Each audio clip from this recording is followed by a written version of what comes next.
soy de Catán.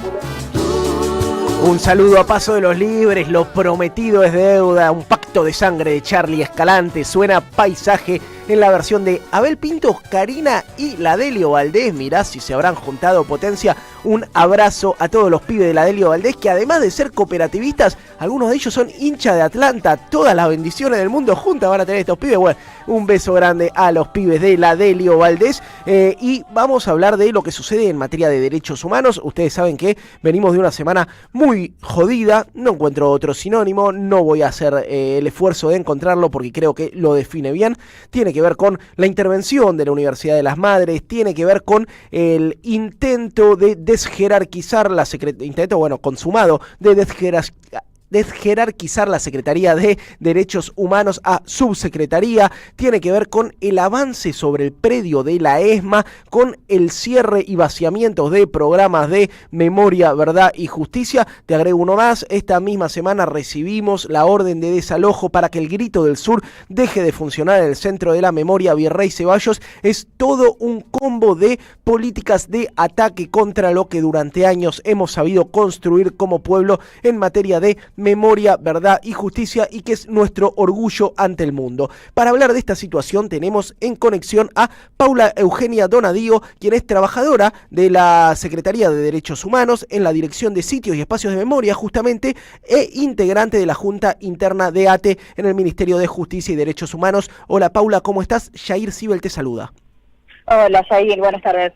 ¿Cómo estás? Contame un poco, la primera radiografía de esta situación. A veces nos cuesta reseñar todo lo que viene pasando, nos cuesta seguir el hilo a la cantidad de avances, de andanadas, de ataques contra conquistas en materia de derechos y sobre todo de derechos humanos. Contame la radiografía de lo que viene pasando. Bueno, desde 2024, desde marzo de 2024, acá en la Secretaría de Derechos Humanos se fueron dando despidos ininterrumpidos todos los meses. Unos en su momento los pudimos dar vuelta, fueron reincorporados los compañeros y compañeras. Ya a fin de año, en diciembre, tuvimos el grupo más grande de despidos, que incluyó más de 200 trabajadores y trabajadoras.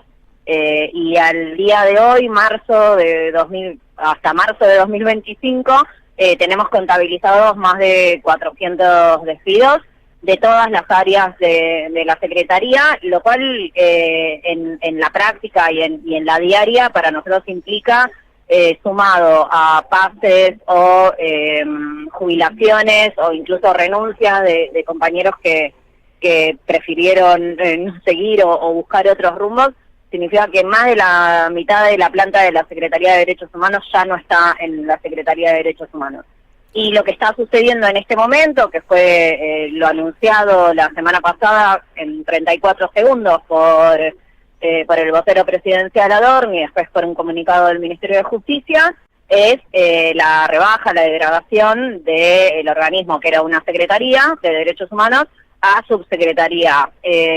Nos parece esto muy coincidente con, la no política que está llevando adelante el gobierno de Milei, que, la detectamos nosotros como trabajadores y trabajadoras de la Secretaría de Derechos Humanos, de una política que no está en línea con los derechos humanos, ni con la protección, ni con la promoción de ellos, pero que además va en detrimento y te decía, no lo vemos solo nosotros, sino que lo vemos todos los días, lo vemos todos los miércoles, cuando reprimen a los jubilados, los vemos cuando se recortan las prestaciones en discapacidad, la vemos con el Garraham, y así podemos nombrar infinitas situaciones que afectan a los derechos humanos. Nosotros tenemos temáticas muy específicas, que son la violencia institucional, que es la atención y el acompañamiento a víctimas de violencia institucional, también a víctimas de delitos de lesa humanidad, pero también con una proyección que podría tener una proyección hacia adelante si el gobierno quisiera,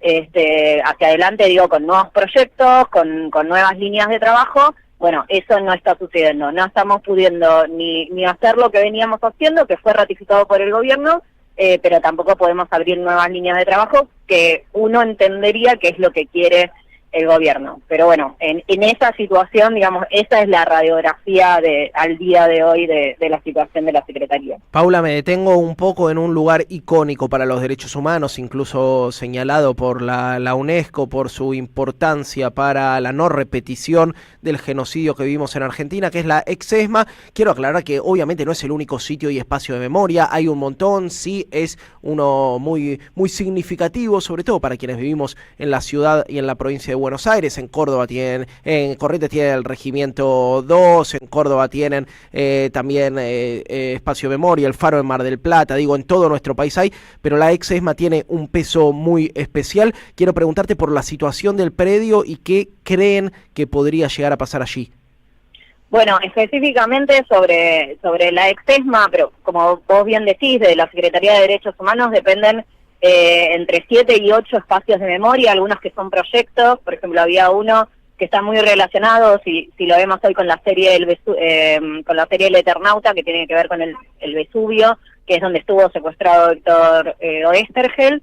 Bueno, ese era un proyecto, las trabajadoras que estaban a cargo del proyecto fueron despedidas, y en lo que respecta específicamente sí al espacio de memoria y derechos humanos Exesma, lo que vimos también y que sucedió la semana pasada fue el traspaso de 2 organismos que dependían directamente de la Secretaría de Derechos Humanos, que son el Archivo Nacional de la Memoria, que se encuentra en la Exesma, y del sitio de memoria ESMA, como vos bien decías, es el casino oficial, ese es donde estuvieron secuestradas las personas detenidas desaparecidas. Bueno, ambos organismos también fueron degradados, fueron sacados de la órbita directa de la Secretaría de Derechos Humanos y fueron traspasadas a un centro internacional para la promoción de los derechos humanos, que depende de la Secretaría, pero bueno, tiene otra línea administrativamente hablando, tiene una autarquía distinta.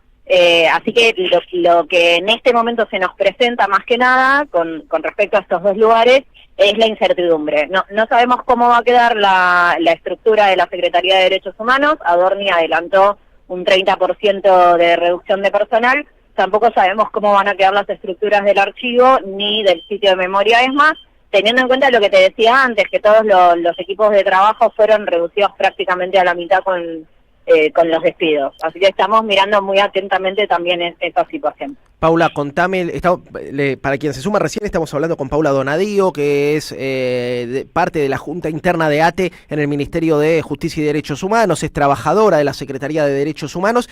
Quiero que me cuentes lo que está pasando con los sitios y espacios de memoria. Desde la censura al show de Milo J se han dado una serie preocupante de cancelaciones y prohibiciones para eventos culturales que tenían su espacio, su desarrollo en sitios y espacios de la memoria. Reseño algunos: la Murga, que funcionaba en Olimpo, histórica Murga del barrio de Floresta, tiene prohibido su laburo ahí. Un taller de pueblos originarios también en Olimpo. En Virrey Ceballos echaron a la escuela para adultos que funcionaba ahí por medio de un convenio con el gobierno de la ciudad. Nos echaron a nosotros, que teníamos el Grito del Sur, nuestra redacción, pero también prohibieron la realización de una obra que era una visita de teatro en plan dramatúrgico, ¿no? Era una obra teatral que hacía la visita. ¿Qué está pasando con la censura y con el rol? Digo, acá quiero dejarlo bien claro. Hay una funcionaria que se llama Emilce Nazaret Gallo, que es la actual responsable, y esto lo digo, me hago cargo yo, no para que lo digas vos, Paula, que es la responsable también de esta censura, una mujer que responde, por supuesto, a Alberto Baños. ¿Qué está pasando, Paula, en los espacios de memoria? Bueno, es un poco lo que vos relatás, con una situación de aprobaciones previas de ciertas actividades, por ahí algunas que nosotros estábamos más acostumbrados a hacer, o que por lo menos las podíamos hacer sin ningún tipo de problema. En estos últimos tiempos sí se revisó la formalidad, digamos, de cómo presentar las actividades. El problema igual principal que nosotros detectamos y que tiene que ver con la apertura de los espacios, tiene que ver con el personal, también tiene que ver con la situación presupuestaria de los espacios de memoria, que esto igual quiero dejarlo claro, siempre fue una situación, pero este gobierno ha venido a agravar. Como ejemplo podemos poner en la presentación del proyecto de presupuesto 2025, que finalmente no se trató ni siquiera en la Cámara, en el Congreso, la proyección, el proyecto de presupuesto para la preservación de los espacios de memoria era 0. El presupuesto tenía la línea que decía preservación de espacios de memoria como programa de la Secretaría de Derechos Humanos, que lo tenemos hace años, y al lado decía 0. Así que evidentemente hay una línea de no trabajo con los espacios de memoria, de intentar socavar alguna de las líneas de trabajo que nosotros tenemos. Todo esto está también relacionado con la aplicación de la ley 26691, que es la ley de preservación y difusión y señalización de los sitios de memoria del terrorismo de Estado. Bueno, en esa ley hay varias acepciones y varias líneas de trabajo de lo que se puede hacer en los espacios. No es restrictiva en ningún momento. Bueno, igual, como te decía, principalmente lo que estamos viendo y la problemática que más se está dando tiene que ver con el tema del personal y con el tema presupuestario para lo que es la preservación y la conservación de los espacios. Totalmente, sumo algo, el personal que está teniendo contratos renovados a 3 meses sin ningún tipo de garantía de estabilidad laboral, una tomada de pelo, por supuesto, por parte del gobierno, que está cada vez más agresivo en su presión, y obviamente los trabajadores están muy asustados, porque hay que decirlo, el despido es muy disciplinador, entonces las situaciones que se viven en estos espacios son muy jodidas.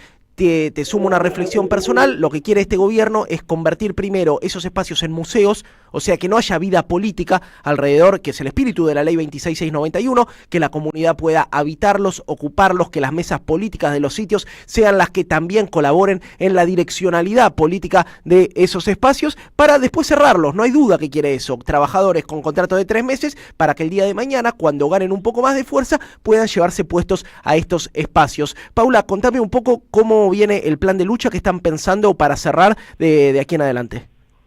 Bueno, tenemos una actividad hoy justamente en el espacio Memoria y Derechos Humanos ex-ESMA a partir de las 5. Nosotros hemos convocado organismos de derechos humanos y a otras organizaciones y a cualquiera que se quiera acercar. La consigna de la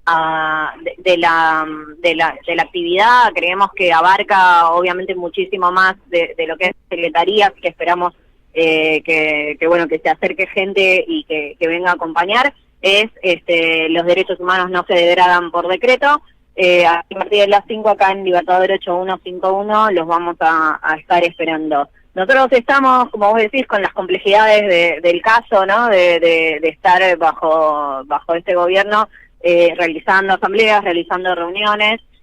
A veces es complejo, pero bueno, sigue habiendo una participación por parte de trabajadores despedidos también, y obviamente nosotros vamos hablando con todas las organizaciones que tengan una relación con la temática primariamente, pero obviamente cualquier organización que se quiera acercar va a ser bienvenida y podemos seguir planificando a partir de ahí. Paula, esta es la Radio de las Madres, saben que los micrófonos están a su disposición y desde acá un abrazo solidario con el proceso de defensa de las políticas de memoria, verdad y justicia que están llevando adelante. Gracias, Jair, y a la radio, y obviamente los esperamos hoy a la tarde a partir de las 5 acá en la Defexma. Gracias a vos, hablábamos con Paula Donadío, miembro de la Junta Interna de ATE del Ministerio de Justicia y Derechos Humanos.